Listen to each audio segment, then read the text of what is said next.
After receiving a weird package from his best friend Kyle, Tom goes through a world of hell, just from a CD, just from a computer. One simple game flips his life, as it did many others. A virtual world becomes a real hell, an onslaught to the innocent and child game Sonic.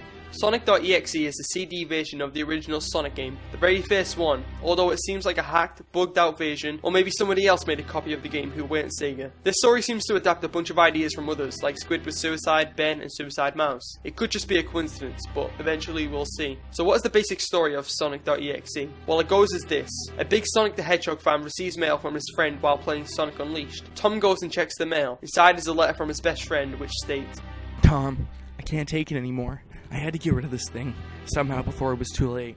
I was hoping you'd do it for me. I can't do it. He's after me. And if you don't destroy this CD, he'll come after you too. He's too fast for me. Please, Tom, destroy this godforsaken disc before he comes after you too. It's too late for me. Destroy the disc and you'll destroy him. But do it quick, otherwise he'll catch you. Please don't play the game. It's what he wants. Just destroy it. Please. Kyle. Now the letter itself seems alright, but he's not so convincing about this disc, unless it's a case of Smile Dog and he needs to share this disc and people to view it. I'd say this letter probably pulls at Tom's curiosity strings and would decide to play it. I mean, who would believe such a thing? Tom decides to play the game, but the disc is a blank disc with only the name written in black marker. Doesn't that remind you of Ben and the Haunted Majora's Mask cartridge? So Tom puts the game on. The game looks normal until the title screen has a split-second image change of a more darker and evil version. There's even the numbers 666 there, which could be took from the idea of username colon 666, but I highly doubt it, as 666 is a universal thing that's connected with the devil and evil itself. What I want to know is how Tom can recall such detailed stuff over a split second of seeing the image. He only writes about seeing it once and the way the game goes on, and the story too. I don't have a positive feeling he saw the picture again. So let me put a picture up of the same Sonic title screen that Tom saw, and can you recall it perfectly or not? The picture goes as follows. The sky had darkened, the title emblem was rusted and ruined, the Sega 1991 sign was now turned into Sega 666, and the river had turned red like blood, being hyper-realistic. I ain't such a huge fan and don't know so much about the Sonic stuff. I never fully understood and couldn't vividly picture what was going on as well as others. However, the story goes on to get freakier, darker, lonesomer, and also more violent. Just to note, throughout this story, it's written in first-person perspective. Furthermore, there's one thing I want to vent. In the story and the name of the story, .exe is mentioned. Does anyone know what this means?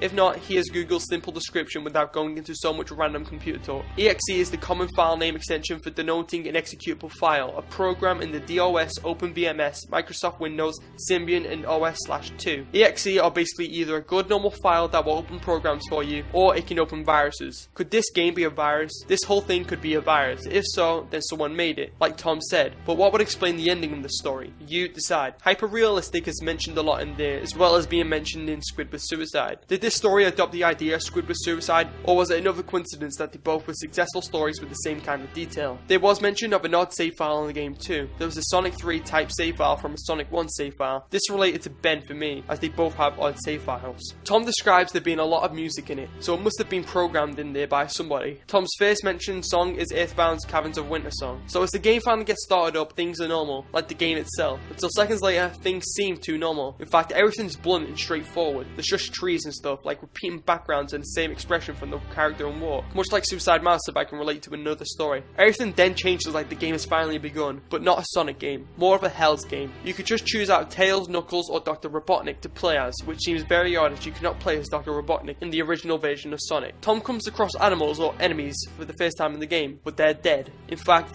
they're murdered, which is highly unusual for such a friendly, popular game. Tom recalls them perfectly as if he could see greatly, but the screen's so small, how can he see an animal's slit throat, or an animal's entrails hanging out, or eyeballs popped? You believe what's fact, and you believe what's fiction. Tom describes Sonic as some kind of monster demon thing with so much emotion, it's kind of stupid. I mean, why jump to such conclusions? It's just a game. The story isn't that persuasive if you think about it. Then Sonic likes to jump out at you, then he wakes you up. How cliched for a story. The whole story goes crazy, to you seeing Sonic, to Sonic flying, then finally killing Tails. Tom goes over the characters, but they all die. Sonic grins, Tom turns and sees something on his bed, and you're hanging off a cliff from there. Alright, so this story wasn't scary as others. I would have said the game was a coded program made with the game making software with the pre-made Sonic template, then stored as an .exe file. I would have probably guessed that someone made the game, but the fact the ending was so so unrealistic or inhuman made me think a little bit more. Was it a ghost or something demonic? Relating back to 666 part, hell is mentioned in context 2 times throughout the story. If you want to refer to rat savers, there is a dark comet rat savers, which are infectable savers which will get into your computer and hackers can take advantage of your computer, play pranks, be evil and spy. You can bind files and FUD them so your AV doesn't pick it up. You also need to decrypt the saver, then afterwards bind it with a picture file so someone thinks it downloads in a picture or even a hacked Sonic game, and build your saver into an exe file instead of a bat file. Afterwards infect either through a disk or hosting the link on Mediafire, and as soon as someone opens the file, you're a slave. I highly doubt it was done this way. Which way did it happen though? You comment while deciding for the new video of the Creepypasta episodes. Till then, Bolero says bye.